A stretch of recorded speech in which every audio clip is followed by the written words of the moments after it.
Set of bogeys 135, 50, Angel 60.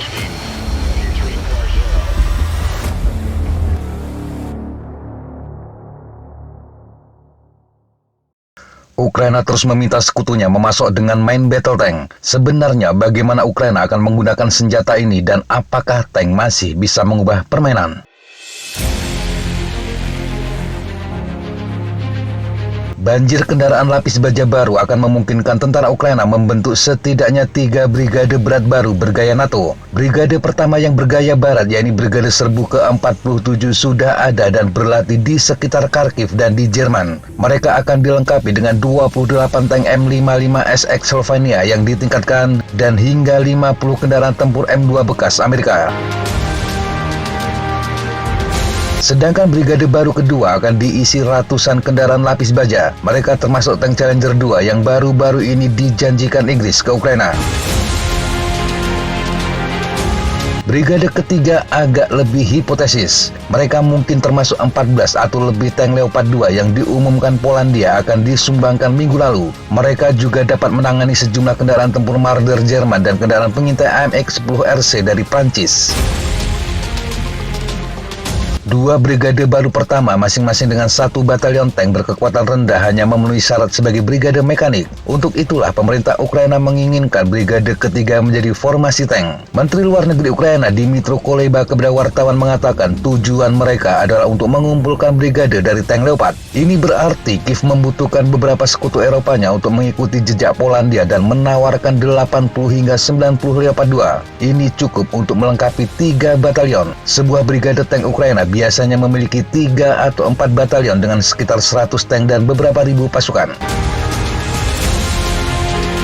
Apakah itu bisa dan seberapa cepat masih sangat bergantung pada Jerman. Leopard 2 adalah tank buatan Jerman dan Berlin mengontrol lisensi ekspornya. Tidak ada kekurangan surplus Leopard 2 di gudang senjata tentara Eropa, dan beberapa negara telah mengisyaratkan kesediaannya untuk memberikan tank tersebut ke Ukraina. Kemungkinan pembentukan akhirnya akan menandai titik balik bagi tentara Ukraina yang sejauh ini telah berjuang untuk mengatur brigade tank baru. Tidak sepenuhnya jelas berapa banyak brigade tank yang dimiliki pasukan Kiev. Mungkin hanya 4. Tentara Ukraina memiliki kebiasaan menyimpan unit-unit yang tidak dijaga. Mereka di atas kertas hampir tidak ada, tetapi mereka kadang-kadang digembar-gemborkan di media. Tetapi saat ini brigade tank ke-1, ke-3, ke-4, dan ke-17 pasti ada. Sementara brigade tank ke-5 dan ke-14 mungkin sebagian besar fiksi. Brigade tank ke-1 dengan T-64 yang ditingkatkan bisa dibilang merupakan formasi lapis baja terbaik Ukraina. Mereka berhasil melindungi Chernihiv Timur Kiev di awal perang Rusia. Sementara brigade tank ke-3 dan ke-4 dengan T-72 bertempur di Donbas. Sedangkan brigade tank ke-17 yang dilengkapi dengan T-64 pada musim gugur membantu menjadi ujung tombak serangan balik ke selatan Ukraina. Brigade tank ke-5 yang seolah-olah merupakan unit cadangan dengan T-72 adalah bagian dari garnisun yang mempertahankan Odessa dari kemungkinan serangan amfibi Rusia. Karena serangan tidak pernah datang, masuk akal bagi brigade ini untuk keluar dari Odessa dan bergabung dalam pertempuran di tempat lain. Tetapi ada sedikit bukti brigade tank ke-5 berbaris atau bertempur, sehingga mungkin saja brigade itu kekurangan perlengkapan dan awak, atau bahkan mungkin mereka memang tidak ada. Brigade tank adalah inti dari pasukan mekanis manapun. Artileri membentuk medan perang, infanteri menahan medan, tetapi tank dengan kecepatan, mobilitas, daya tembak, dan perlindungannya akan mendekati dan menghancurkan musuh. Ini memungkinkan pasukan merebut wilayah. Mereka adalah salah satu komponen utama dari setiap serangan berskala besar.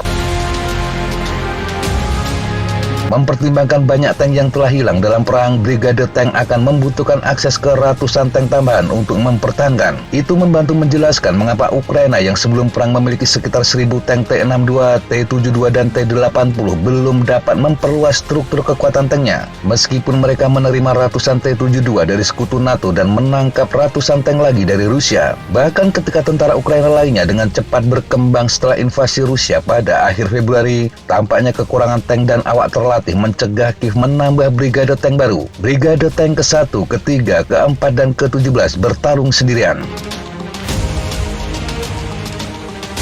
Situasi ini akhirnya bisa berubah. Semua mata tertuju pada Berlin untuk sinyal yang dapat mengirim sejumlah tank Leopard 2 ke Ukraina dan menambahkan brigade tank baru ke pertempuran. Tetapi mengapa Ukraina yakin tank bisa membantu mereka mengalahkan Rusia? Padahal terbukti medan perang Ukraina telah menjadikan tank korban yang cukup besar. Ribuan monster baja ini telah hancur atau direbut lawan. Bahkan sebagian pihak mengatakan tank sudah tidak lagi layak dalam pertempuran. Tetapi sebagian orang justru melihat sebaliknya. Pada tahun-tahun awal abad ke-21, para perencana berpikir tank mulai usang dan tidak cocok dengan medan pertempuran masa sekarang. Pesawat tak berawak, perang dunia maya, dan teknologi baru lainnya dipandang sebagai senjata masa depan. Banyak negara di Eropa yang ramai-ramai memangkas armada tank mereka. Tetapi perang Ukraina justru menunjukkan tank masih memegang peran yang sangat penting. Menteri Pertahanan Inggris Ben Wallace secara terbuka mengatakan Ukraina telah menunjukkan bahwa lapis baja itu masih sangat diperlukan. Sejumlah ahli meyakini mobilitas adalah kunci dalam perang ofensif, dan jika Ukraina ingin memiliki peluang untuk melakukan serangan, mereka membutuhkan mobilitas dengan senjata berat. Mereka membutuhkan sesuatu yang benar-benar dapat menghancurkan tank Rusia dari jarak jauh. Ukraina Selatan adalah wilayah datar, menjadikannya skenario ideal untuk tank. Wilayah ini juga tempat Rusia membangun barisan parit dan bunker yang dibentengi untuk menghentikan kemajuan Ukraina. Di sisi lain, Ukraina khawatir sistem roket HIMARS buatan Amerika kali ini akan kurang efektif. Ini karena musuh telah bergerak lebih jauh guna menghindari serangan. Tekanan pasukan global pada HIMARS juga dapat mulai menggigit tahun ini. Ini membuat tank lebih diperlukan daripada sebelumnya. Memang benar, tank kini menjadi rentan terhadap tembakan presisi tinggi, senjata anti-tank portable, serta drone. Tetapi tank memang sangat rentan sejak ditemukan pada tahun-tahun terakhir Perang Dunia Pertama. Namun tank terus berevolusi bersama dengan senjata yang dirancang untuk menghancurkannya. Tank bersama dengan pasukan yang dilindungi oleh kendaraan tempur infanteri akan maju. Kombinasi ini sangat kuat untuk pasukan, terutama jika digabungkan dengan tembakan jarak jauh dan dukungan udara besar-besaran, terutama dari drone tempur. Jika digunakan dengan benar, tank tetaplah petinju kelas berat yang dapat menembus garis pertahanan. Mereka adalah senjata yang kuat dan mematikan, tetapi mereka tetap tidak tebal dan membutuhkan perlindungan. Dan itu sifat tank sejak dia lahir. Pada akhirnya, perang Ukraina membuktikan bahwa prediksi kematian tank terlalu dibesar-besarkan.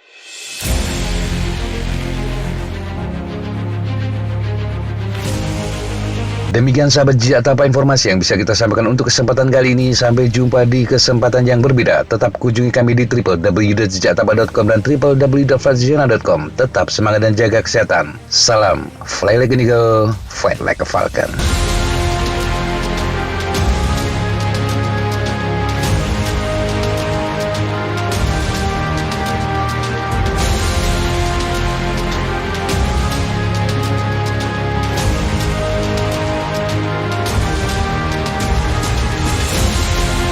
Looks like that's all I'm going to take today. Okay, sir. Thanks for coming. Have a good flight. Hey, thank you guys. Appreciate it.